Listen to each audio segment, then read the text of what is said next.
നബി വിമർശനം ഇന്നൊരു ഫാഷനായി, തൊഴിലായി, ഒരു ഉപജീവന മാർഗമായി. കേരളക്കരയിൽ ആദ്യമായി നബി വിമർശനം തുടങ്ങിയത് വഹാബികളാണ്. അവർ വന്നങ്ങ് പറഞ്ഞു പരത്തി നബി സാധാരണ മനുഷ്യനാണ്, സാധാരണ മനുഷ്യനാണ് എന്ന്. കേരളം അങ്ങോളം ഇങ്ങോളം ആ കാലഘട്ടത്തിൽ ഇതൊരു മുദ്രാവാക്യം പോലെ എല്ലാവരും വിളിക്കാൻ തുടങ്ങി. വാസ്തവത്തിൽ ഖുർആനിൽ ഒരു ആയത്തുണ്ട്.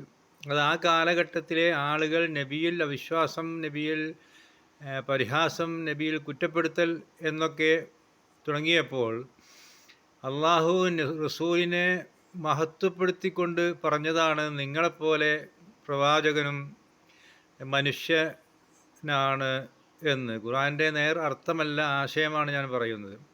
അത് പൊക്കിപ്പിടിച്ചും കൊണ്ടാണ് വഹാബികൾ ഇതിങ്ങനെ പറഞ്ഞു വരുത്താൻ തുടങ്ങി. ഇന്ന് അത് വളർന്നു വലുതായി ചീത്തയും തെറിയും വിളിക്കുന്ന കാലഘട്ടത്തിലാണ് ഇന്ന് നമ്മൾ ജീവിക്കുന്നത്. വാസ്തവത്തിൽ അള്ളാഹുവിൻ്റെ റസൂലാണ്, അംബിയാ ആണ്, നമ്മുടെ നേതാവാണ്, ലോക നേതാവാണ്, നമ്മുടെ രക്ഷകനാണ്, ഹൗദർ കൗസറിൻ്റെ ഉടമസ്ഥനാണ്, ഷഫാത്ത് നബിയാണ് നൽകുക. ഇതൊക്കെയാണ് സത്യം.